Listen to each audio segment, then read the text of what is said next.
안녕하세요. 오늘도 사연 살롱을 찾아주셔서 감사합니다. 수원에 사는 40대 여성이에요. 부모와 자식으로 만나려면 600생의 인연이 있어야 한대요. 한마디로 오랜 시간 이어진 엄청난 관계라는 얘기인 거죠. 저희 부부에게는 배 아파 낳은 딸과 가슴으로 낳은 아들이 하나 있어요. 그렇다고 피 한 방울 섞이지 않은 아이를 입양해 키우는 건 아니에요. 혈연관계임은 틀림없으니까요. 밖에서 낳아온 자식도 아니에요. 사실 제 아들은 남편의 조카거든요. 처음엔 어쩔 수 없는 상황에 잠시 맡겨뒀는데 인연이 되려고 그랬는지 결국 남편 호적에 넣게 되었네요. 제 남편에겐 여동생이 하나 있었어요. 저와는 고등학교 동창으로 절친까지는 아니었지만 휴대폰에 전화번호를 저장해둘 정도의 사이였어요. 제가 고등학교 2학년 초에 의정부로 이사를 가는 바람에 중간에 연락이 끊기긴 했었지만 종종 싸이월드와 아이러브 스쿨을 통해 근황은 알고 지낸 사이였죠. 그러다 헤어진 지 10여 년 만에 다시 만나게 되었어요. 다름 아닌 오빠의 여친과 남자친구의 여동생 사이로 말이에요. 남편의 소개로 그 자리에 나갈 때만 해도 고등학교 동창을 다시 만나게 될 줄은 몰랐어요. 대한민국 대부분의 오빠들이 그렇듯 제 남편도 평소에 자기 여동생에 대해 시시콜콜한 것까지 말하진 않았거든요. 그저 여동생이 하나 있다는 정도만 알고 있을 뿐이었죠. 친구와 저는 얼굴을 본 순간 바로 서로를 알아봤어요. 친구도 저도 학창시절에 딱히 안 좋은 관계가 아니었기에 반가움이 앞섰죠. 간단한 근황을 나누고는 이내 현재의 관계에 집중하게 되었어요. 미래의 올케와 신우이 사이로 말이죠. 친구는 까탈스러운 성격이 아니라서 자기 오빠를 앞세워 신우이 노릇을 하려거나 하진 않았어요. 정확히 말하자면 오빠의 연애에 그다지 관심이 없는 듯 보였죠. 그때는 몰랐지만 나중에 남편을 통해 얘기를 들어보니 당시 친구는 사귀던 남자와 강제로 헤어지게 되어 꽤 상심해 있던 상태였더라고요. 친구는 전문대를 나온 상태였고 남친은 명문대 의대를 나와 동대학 병원에서 인턴을 하고 있던 사람이었는데 둘 사이를 안 남친의 엄마가 학벌과 집안 형편을 이유로 강제로 둘을 떼어놓았다고 하더군요. 제 친구는 남친한테 푹 빠져있던 상태였지만 안타깝게도 남친한테 친구는 그저 한때 사귀고 마는 정도의 여자에 불과했던 거예요.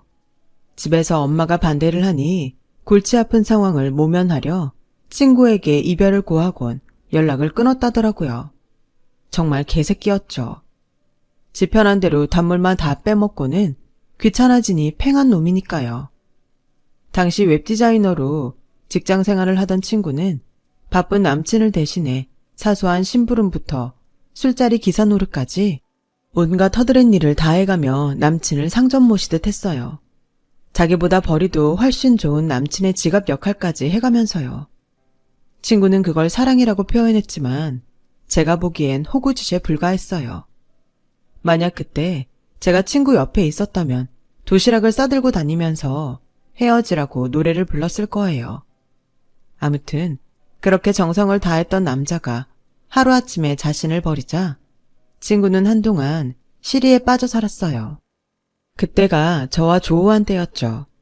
남편이 제게 자기 여동생을 소개해준 이유는 결혼을 앞두고 제게 아군을 만들어주고 싶었기 때문이었어요. 여동생과의 자리를 만든 남편은 얼마 뒤 저를 자기 집으로 데려가 시어머니께 소개했어요. 그 당시 저희 부모님은 두 분 다 직장에 다니고 있었고 오빠와 저 역시 각자 직업이 있어서 온 가족의 벌이를 합하면 어려운 형편은 아니었어요. 중산층 정도였다고 할까요? 반면 시댁의 상황은 3년 전 아버님이 돌아가신 뒤로 가족 중 돈벌이를 하는 사람은 제 남편과 시누이 뿐이었어요. 시어머니는 늘 바쁘게 다니셨지만 아들과 딸한테 생활비를 받아 살고 있었으니 돈벌이를 하는 사람은 아니었던 거죠. 그러니 두 집안을 굳이 비교해보자면 경제적인 상황으로는 저희 집이 더 나은 편에 속했어요. 그렇다고 시댁 살림이 어려웠던 건 아니에요. 자가로 30평대 아파트에 살고 있었고 아버님이 돌아가시기 전에 벌어놓은 돈도 꽤 있다고 남편이 그러더라고요. 혹시나 홀어머니를 부담스러워할까봐 남편은 결혼 전에 시댁 재정에 대해 미리 말해주었거든요. 홀어머니의 여동생을 둔 장남한테 시집 오는 여자라면 당연히 그 부분이 중요할 거라고 하면서요. 사실 대놓고 물어볼 수 없어서 내심 고민을 하고 있었는데 남편이 알아서 먼저 얘기를 꺼내주니 고맙더군요. 시댁에 인사를 드리고 온 뒤 남편은 저희 집에 찾아와 부모님께 결혼 승낙을 받았어요. 제 남편이 살가운 성격은 아니었지만 저희 부모님 눈에는 오히려 그런 모습이 좋아 보였나 봐요. 남편이 돌아가고 아빠가 그러셨거든요. 보니까 사람이 책임감도 있어 보이고 특히 말에 진중함이 있는 사람이라 믿음이 가더구나. 저런 사람이라면 내 딸을 맡겨도 걱정이 안 될 것 같아. 회사 인사과에서 수십 년째 사람 보는 일을 해온 아빠 말이라 안심이 됐어요. 그래서 더 시간을 끌 거 없이 서둘러 이듬해 봄에 결혼식을 올리기로 남편과 얘기를 끝냈어요. 정확한 일정은 상견례 때 만나 양가 부모님이 결정하기로 했고요. 그렇게 상견례를 하게 되었는데 글쎄 친구, 아니 시누이가 안 나왔더라고요. 몸이 안 좋아서 못 나왔다나요?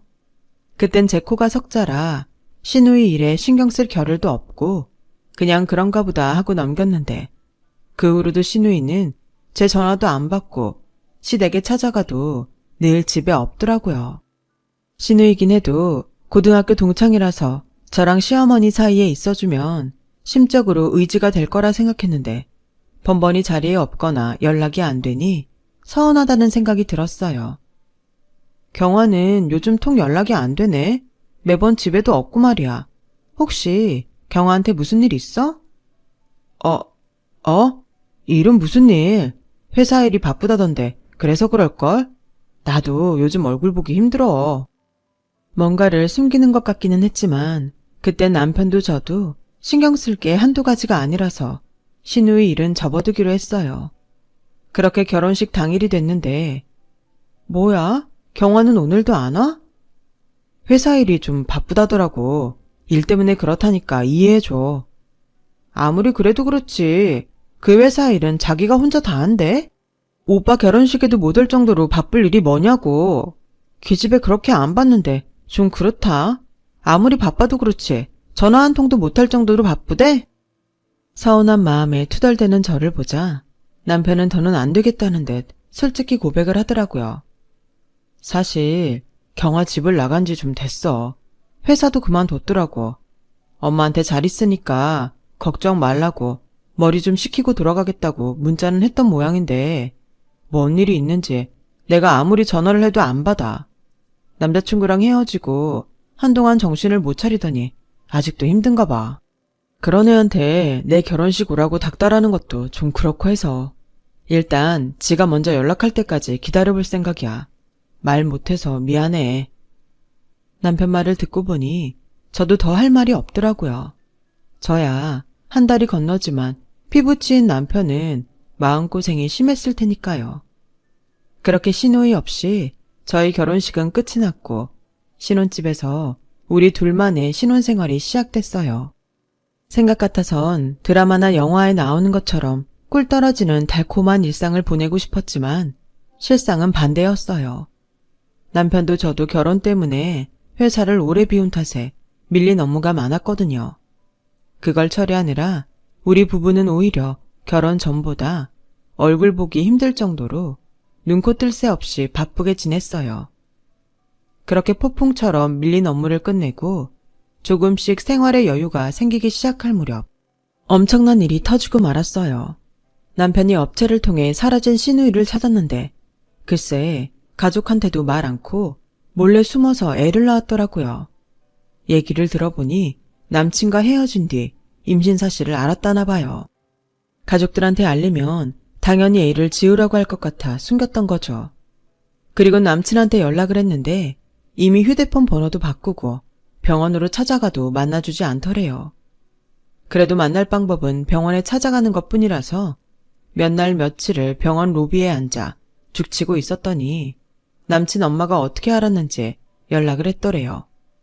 너 한 번만 더 내 아들 병원에 찾아오면 스토커로 경찰에 신고할 테니 그런 줄 알아. 만나서 꼭 해야 할 말이 있다고 했더니 자기한테 말하면 전해주겠다고 하길래 임신 사실을 알렸더니 당황하더니 당장 만나자고 그러더래요. 그렇게 약속 장소에 나간 신우이는 남친 엄마 손에 끌려 병원에 가게 됐고 임신 진단을 확인한 남친 엄마는 중절 수술을 하라고 하더래요.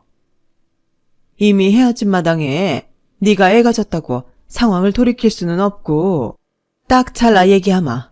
돈을 달라면 주고 사과를 하라면 하마. 하지만 내 아들 인생은 절대 너한테 줄 수가 없어. 내가 어떻게 키운 아들인데 내 아들을 아껴주는 네 마음은 고맙다.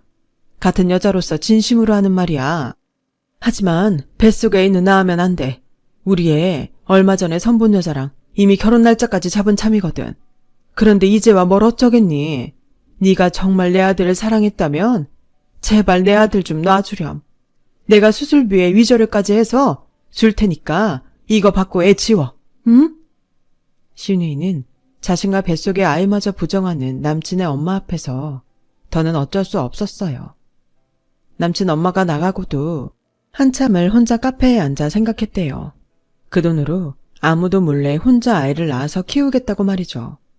그리고 며칠 뒤 회사에 사표를 내고 잠적을 해버린 거예요. 다행히 지인들의 도움으로 재택근무를 하며 생계를 유지할 수 있었고 아이까지 낳게 된 거예요. 사랑했던 사람한테 배신당하고 가족과도 등진 채 혼자 일과 육아를 감당해야 했던 신우이는 엎친 데 덮친 격으로 산후 우울증에 시달리게 됐고 더는 육아를 감당할 수 없는 상황에 이르러서 집으로 돌아온 거였죠. 집에 돌아온 뒤로는 육아도 팽개친 채 정신 나간 사람처럼 방에만 처박혀 지내게 되었고 그러다 생을 마감하고 말았어요. 젖먹이 아이를 남겨둔 채 말이죠. 갑작스런 여동생의 죽음에 남편은 큰 충격을 받았어요. 자신이 동생을 돌보지 못했다는 죄책감으로 힘들어하더군요. 그동안 딸을 대신해 육아를 맡아온 시어머니도 딸을 잃은 충격에 식음을 전폐하고 자리에 누웠고 결국 아이를 돌볼 사람은 저밖엔 없었어요. 당시 저는 이직을 앞두고 잠시 집에서 쉬고 있었거든요. 아이도 낳아보지 않은 여자가 졸지에 젖먹이 아이를 키우게 되자 하나부터 10까지 모르는 것 투성이었어요. 그래서 친정엄마한테 도움을 청했죠. 엄마는 당신 딸이 얼떨결에 신우의 자식을 떠맡게 된 거에 광분하면서도 절 위해 기꺼이 도와주셨어요. 애가 무슨 죄겠니? 대책 없이 애만 낳고 떠난 애미가 죄지. 애 아빠란 놈도 그렇지. 치새끼를 가진 여잘 버리긴 왜 버려? 썩을 놈의 새끼. 그렇게 버릴 거면 애초에 애를 만들지 말았어야지. 의사란 놈이 피임도 할 줄 모른다디? 그나저나 너도 이직할 때까지만 보기로 한 거 확실해? 은근슬쩍 너한테 애 떠맡기는 거 아니지? 혹여라도 그런 기미가 보이면 절대 안 된다고 딱 잘라 말해. 입양을 보내든 시어머니가 직접 키우든 결정하라고 말이야. 안 그럼 네가 독박 쓰는 수가 있어. 처음엔 당신 딸이 신우의 아이를 떠맡게 될까봐 아이한테도 고운 눈길 한번 안 주던 엄마는 시간이 지나자 저와 남편처럼 아이한테 차츰 정이 들기 시작했어요. 애가 말이야 안 할 때마다 어찌나 가슴에 폭 안기는지 돌아서면 눈에 밟힐 지경이라니까. 이렇게 정이 들어서 나중에 힘들지 않을까 모르겠어. 엄마 말처럼 저도 그게 걱정이었어요. 너무 좋아서 아이를 품에서 떼고 싶지 않을 정도였거든요. 게다가 애가 얼마나 순한지 남들은 힘들다고 하는 육아가 그리 버겁게 여겨지지 않는 것도 아이와 떨어지기 힘든 이유 중 하나였죠. 남편은 남편대로 회사에서 일적으로 받는 스트레스를 환하게 웃는 아기를 보며 푸는 듯 했어요. 이렇게 아이한테 점점 정이 들어가던 어느 날 연락도 않고 시어머니가 저희 집에 오셨더라고요. 집에 들어오자마자 찬물을 한 잔 들이키시더니 바닥에 철퍼덕 주저앉으면서 한숨을 쉬셨어요. 이걸 어쩌냐? 애 아빠가 병원을 옮긴 모양인지 연락도 안 되고 걔 엄마도 전화를 안 받는다. 이것들이 작정하고 튄 것 같아. 그럼 어떡해요? 어머님께서 애초에 잠시만 봐달라고 그러셔서 걱정하지 않고 있었는데 갑자기 이러시면 저는 어떡하냐고요. 어쩌긴 뭘 어쩌겠니? 상황이 이런데 그냥 네가 키워야지. 글쎄 뻔뻔하게도 안면 싹 바꾸며 이러지 뭐예요. 어머님 이러시면 안 되죠. 이 아기 어머님 손주잖아요. 그런데 왜 저한테 이러세요? 그간 애 봐드린 것만으로도 저는 충분히 할 만큼 했다고 생각해요. 그러니까 더는 강요하지 마세요. 저도 더는 못 참는다고요. 이직하기로 한 직장 출근 날짜도 정해졌는데 나보고 어쩌란 말이에요. 그러니까 어머님이 애 데려가세요. 지금까지 참아오다 퍼져버린 감정에 한참을 씩씩거리는데 글쎄 아이가 그런 저를 무척이나 슬픈 표정으로 바라보고 있지 뭐예요. 아직 젖도 안 뗀 아이가 말이에요. 그 모습을 보는데 순간 심장이 뚝 떨어지는 것 같았어요. 내가, 아니 우리가 지금 이 아이한테 무슨 짓을 저지르고 있는 건가 싶었죠. 아이 슬픈 표정은 마치 처량한 자신의 처지를 아는 것처럼 보였어요. 새까만 눈동자가 촉촉히 젖은 채로요. 그 모습에 나도 모르게 눈물이 나더군요. 아무리 멈추려 해도 좀처럼 눈물이 그치지 않았어요. 그래서 아이를 끌어안고 미안하다고 엉엉 울었죠. 그때였어요. 아기가 고사리 같은 손으로 제 얼굴을 만지더군요. 마치 제 얼굴에 흐르는 눈물을 닦아주려는 듯 말이에요. 그때 알았어요. 아이와 떨어지지 못할 것 같다는 걸요. 시어머니한테 애를 데려가라 모질게 말은 했지만 키운 정도 정이라고 그 사이 저와 아이는 마치 친모자처럼 감정마저도 소통하게 됐으니까요. 저녁 때 퇴근한 남편한테 오늘 있었던 일을 얘기했어요.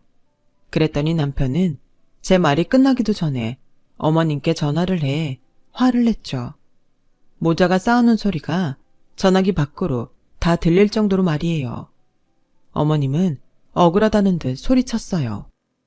이런 빌어먹을 인간들이 다 있나? 애비란 놈은 아예 연락도 안 되고 그 애미랑 통화를 하긴 했는데 자기는 죽어도 못 키운다는 거야. 자기네는 아이를 지운다는 약속을 받고 경화한테 돈까지 준 이상 더는 책임질 수 없다나? 아유 미친년. 그러게 애는 뭐하러 나와서 이 사단을 만들어. 내가 요즘 허리가 안 좋아 병원에 다니는 처지라서 내가 애를 볼 수도 없고 어쩌면 좋니? 그렇다고 엄연히 우리 집 핏줄인데 애를 시설에 보낼 수도 없잖니. 그래서 말인데 새아기가 내 허리 나을 때까지만 고생을 좀 해주면 안 되겠니? 오죽하면 애미가 이런 부탁을 하겠니? 그래도 네 동생 새끼 아니니? 우리 집 핏줄이 흐르는 네 조카. 애미 이름 불쌍한 것을 어떻게 매정하게 시설에 보내? 그러다 천벌을 받지. 급기야 어머니는 훌쩍이기 시작했고 남편도 더는 아무 말도 못하고 전화를 끊었어요. 그리고는 고개를 푹 숙인 채 땅이 꺼져라 한숨을 쉬었죠. 그 모습을 보니 이제 결정을 내려야 할 시간이란 생각이 들었어요. 그래서 남편한테 아이의 친부와 연락에 닿을 때까지는 우리가 아이를 키우자고 말했어요. 이직이야 언제고 하면 되는 거니까 일단은 아기만 생각하자. 어머님 말씀대로 당신 여동생 아기면 우리 조카기도 하잖아. 그러자 남편이 그동안 꾹 참았던 눈물을 흘렸어요. 염치 없어서 도저히 말도 못 꺼내고 있었다면서 저한테 고맙고 미안하다며 제 손을 꼭 잡고 울먹이더군요. 늘 든든하던 제 남편이 말이죠. 언젠간 누가 그러더군요. 그날 제가 남편한테 그 말을 먼저 꺼낸 건 제 스스로 무덤을 판 거나 다름없는 짓이었다고요. 네, 알아요. 하지만 적어도 어른들 싸움에 죄 없는 아이가 희생을 당해선 안 되는 거잖아요. 아이를 생각해서라도 저는 그날 일을 절대 후회하지 않아요. 제가 이렇게 사연을 보내게 된 건 신우의 아들을 키우게 된 게 억울하거나 화가 나서는 아니니까요. 신우이의 아기를 키운 지 2년이 지나서 저는 임신을 하게 됐어요. 아이를 돌보며 출산 준비를 하는 건 생각처럼 쉽지는 않더군요. 그래서 친정엄마가 자주 찾아와 집안일을 거들어주시곤 했어요. 육아와 출산 준비를 동시에 하다 보니 연년생 남매를 키운 친정엄마가 얼마나 대단한 사람이었는지를 잘 알겠더라고요. 저야 친정엄마 도움도 받고 남편이 퇴근하고 돌아오면 빨래며 청소까지 다 해주는데도 내 몸 하나 건사하는 게 힘들어 투정을 부리거든요. 그런데 엄마는 저보다도 어린 20대 나이에 어떻게 그 많은 일을 혼자 감당했을까 생각하니 그동안 엄마한테 잘해드리지 못한 게 미안했어요. 제가 철이 든 건지 엄마랑 같은 입장이 되고 나니 알게 된 건지 모르겠지만 말이에요. 제가 딸아이를 낳고 두 아이를 키우는 동안에도 아이 친부 소식은 없었어요. 그렇게 시간이 흘러 시누이 아들은 7살이 되었어요. 그동안 생각도 않고 살았는데 그제야 아이의 호적 걱정이 되더라고요. 호적이 없으면 초등학교 입학도 할 수 없으니까요. 여보, 재민이 말이야. 당신 호적에 넣으면 어떨까? 친부가 언제 나타날지도 모르는 판에 손 놓고 있을 수만은 없잖아. 곧 학교도 보내야 하고 재민이도 당신이랑 나를 엄마 아빠로 알고 사는데 우리 이제 그만 재민이를 우리 아들로 받아들이자. 솔직히 친부가 나타나서 우리 재민이를 데려가겠대도 나 못 보낼 것 같아. 나 재민이 없이는 못 살 것 같다고. 그러니까 당신 호적에 올리자. 응? 남편은 잠시 생각을 하더니 정말 괜찮겠냐고 묻더군요. 한번 호적에 올린 이상 앞으로는 진짜 우리 아들로 키워야 하는데 후회하지 않겠냐고요. 그래서 그런 걱정은 하지 말라고 확실히 얘기했어요. 그렇게 우리 집에 들어온 지 7년이 지나서야 시누이 아들은 온전한 저희 아들이 되었어요. 호적 정리까지 마치고 나니 그동안 제 가슴을 누르고 있던 답답함이 순식간에 사라지는 것 같더군요. 재민이와 제 딸은 여느 집 남매처럼 투덕거리기도 하고 세상 둘도 없는 남매처럼 다정하기도 해서 뒤늦게 서류상 아이들이 친남매가 됐다는 건 아무 의미가 없었어요. 그저 문서상의 확인일 뿐인 거였죠. 그렇게 아이들은 재민이의 초등학교 입학을 시작으로 둘 다 초등학생이 되었어요. 고작 10살밖에 안 된 재민이는 그래도 지가 오빠라고 학교가 끝나면 학교 보원관실에서 동생을 기다렸다가 손잡고 집에 데려오곤 했어요. 아들 덕분에 얼마나 든든한지 몰라요. 그렇게 남부럽지 않은 가정을 꾸리고 살던 어느 날 아이들을 학교에 데려다주고 막 세탁기를 돌리려는데 낯선 여자가 저희 집 배를 눌렀어요. 누구냐는 물음에 남편 아이 때문에 왔다고 하더군요. 순간 몸이 바들바들 떨리고 심장이 터질 듯이 빨리 뛰었어요. 혹여 아파트 주민들이 볼세라 재빨리 아파트 로비 문을 열어주었어요. 그리곤 엘리베이터 앞에 기다리고 섰다가 얼른 여자를 집으로 데리고 들어왔죠.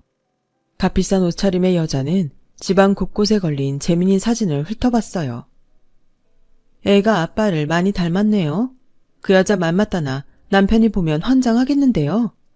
단도직입적으로 말하죠. 그쪽 시어머니, 더는 허튼 짓 못하게 당신이 말리세요. 그쪽 내외는 모르고 살았겠지만 지난 10년 동안 당신 시어머니가 나한테 매달 애 양육비를 뜯어갔어요. 몇 년 전엔 초등학교 입학을 한다고 입학 축하금까지 받아갔고요. 몰랐죠?